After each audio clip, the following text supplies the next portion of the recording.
ना इधर के ना उधर के, हम हैं साथ खबर के। असर से लाते हैं बदलाव, पक्ष विपक्ष नहीं जन पक्ष में झुका। मैनपुरी जेल में निरुद्ध डॉक्टर अनुपम दुबे की पत्नी ने प्रेस कॉन्फ्रेंस कर फर्रुखाबाद डीएम एसपी पर लगाए गंभीर आरोप।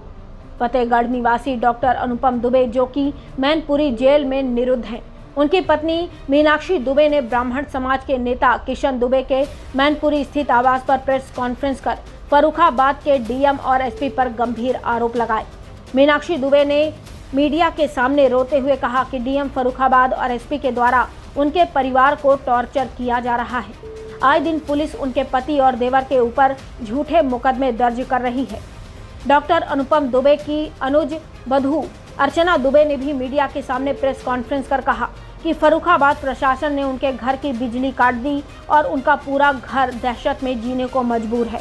अर्चना दुबे ने डीएम फर्रुखाबाद और एसपी फर्रुखाबाद पर 2 करोड़ रुपए रिश्वत मांगने का भी आरोप लगाया है। डॉक्टर अनुपम दुबे की पत्नी मीनाक्षी दुबे ने मीडिया के माध्यम से सीएम योगी आदित्यनाथ से न्याय की गुहार लगाई है। जनपद मैनपुरी से मुनीश मिश्रा की रिपोर्ट। क्यों की जा रही है, क्या वजह है? यार का तो पीछे करो यार, कम से कम। तो भैया आप लोग को सबको पता ही है, एक 26 साल पुराना एक मुकदमा था, उसमें डॉक्टर साहब इन्वॉल्व किए गए, जबकि उनके चाचा लोगों के द्वारा किया गया जो भी ग्रंथ था उसमें इनका नाम बढ़ाया गया। और 26 साल बाद अचानक मेरे घर में एक आतंकवादियों की तरह तपिश आ जाती। मेरे हस्बैंड को बोला जाता है कि ये मतलब उनको गिरफ्तार करने के लिए पुलिस आई। पूरा फतेहगढ़ मेरा पुलिसों से भर गया, पूरा एकदम छापा ऐसा मारा। 24 घंटा नहीं बीते हम लोगों के प्रेशर से मेरे हस्बैंड ने मतलब आत्मसमर्पण कर दिया। इतना तो कोई एक आतंकवादी के घर में भी नहीं इतना अन्याय किया जाता जितना हमारे घर में हो रहा है। मेरे घर में सब मेरे हस्बैंड जेल में हैं, जो कि मैनपुरी जेल में निरुद्ध है उसी केस के सिलसिले में। घर में मेरे देवर जो उनके लिए थोड़ा सपोर्ट में उनके लिए भागा दौड़ी करते थे, उनके ऊपर फालतू का मुकदमा ऐसे फर्जी लगा के उन्हें फंसा दिया गया। अब मेरे घर का हाल ये है भैया कि आजकल मेरे घर में कोई ना तो आ रहा है ना जा रहा है। पूरा घर मेरा घिरा हुआ है पुलिस प्रशासन से। मेरे घर के नौकर हैं, अगर दूध है सब्जी है जो दैनिक चीजें रोज आने वाली है तो कोई चीज मेरे घर में इस समय आ नहीं रही है, क्योंकि मेरा नौकर बाहर निकलता है तो उसको हड़काया जाता है, उसको मारा जाता है कि नहीं तो वापस जा, इसकी गली के आगे नहीं निकलेगा। मेरे जो रिश्तेदार हैं उनके घर में पुलिस जा रही है, मेरी ननद के घर में पुलिस फोर्स गाड़ी भर के गई और ये कहा गया कि मतलब उनके खिलाफ बोलो, मुकदमे लिखवाओ, ये करो वो करो। तो जब अपने सगे हमारे चाचा लोग के माए जो नंद लोग हैं वो क्यों मुकदमे लिखवाएंगे अपने सगे भाई के खिलाफ? मेरे जो घर में जो आते जाते हैं, जो मेरे घर में रोज आने जाने वाले हैं, उनके घर में रोज तबीयत जा रही है। ये बेटा है, आज आपको ये बताए, मेरा बेटा है अकेले मेरे बिना एक सेकंड नहीं रहता है। बाथरूम भी जाएगा, सुसु बॉडी भी जाएगा तो वो अकेले नहीं जाता, रात में ऐसे कब के सोता है। मेरे पास शब्द नहीं है कि अपने घर का हाल आप लोगों को बता सके। इस समय बस ये मेरे घर में जो सर पढ़ाने आते, मेरे बच्चों की पढ़ाई नहीं हो पा रही। सर पढ़ाने आते, डर की वजह से सर आने बंद करके पुलिस ने उनको धमकाया कि कोई इनके घर नहीं जाएगा। सर ट्यूशन पढ़ाने आते, उनकी मतलब उन्होंने पढ़ाना छोड़ दिया। दूध देने वाला जो दूध लेके आता उसने दूध लाना छोड़ दिया। नौकरी जो लेने के लिए तो उसको मार के वहां से भगा दिया जाता है। मतलब बहुत कुछ मेरे साथ हो रहा है, मैं आपको किन शब्दों में एक्सप्लेन करूं समझ में नहीं आ रहा है। इसके लिए जिम्मेदार बहुत परेशान है। इसके लिए कौन सा अधिकारी जिम्मेदार है? सिर्फ डीएम और एसपी और डीएम ही सबके जिम्मेदार है। मेरे घर में पुलिस इस तरह से मतलब चारों तरफ घूमती है, गाली दे के निकलती है। मेरे बच्चे अगर बाहर भी खड़े हो तो तुरंत उन्हें धमका के मार के भगा दिया जाता है, अड़का के कि नहीं अंदर जाओ। और ये चारों तरफ पुलिस देखिए, मेरा सपोर्ट करने वाले हैं, मेरे घर में थोड़ा बहुत हमें हेल्प करते हैं, उनको मना कर दिया गया कोई इनके घर में जाएगा नहीं, इनकी कोई हेल्प नहीं करेगा। आज मेरे सारे पे काम कर रहे हैं, क्या लगता है आपको? लगता भैया आप लोगों को सबको पता है कि क्या लगता है, डीएम एसपी जो है ये कोई रंजिश निभा रहे हैं मेरे हस्बैंड के साथ और मेरे परिवार को इतना परेशान किया जा रहा है कि मेरे पास शब्द नहीं है। आप लोगों को क्या बताएं? आपकी जेठ बीजेपी जेल में गए, मुकदमे लगा दिए, आपके परिवार कितने अभी मुकदमे लगाए, क्यों पुलिस परेशान कर रही है, क्या आपके खिलाफ? हमारे परिवार के खिलाफ मुकदमों की ये स्थिति है। बिजली चोरी का मुकदमा इतना छोटा, ये मतलब हम बिजली चोरी कर रहे हैं, बिजली चोरी का मुकदमा लगाया जा रहा है। जो एक दिन सुबह आँख खुलती है तो एक मुकदमा तैयार, लूट का मुकदमा लगाया गया और चोरी का, धोखाधड़ी का मुकदमे की हमें कोई गिनती नहीं है कितने मुकदमे, जितना एक दिन आप उतने मुकदमे आप गिन लीजिए। अभी न दिन का होश है न रात का होश है। क्या स्थिति है, हमारे बिजली कनेक्शन काट दिया गया और ये स्थिति है हमारे परिवार में कि हम इतनी दहशत से गुजर रहे हैं कि जो हम बयां नहीं कर सकते हैं।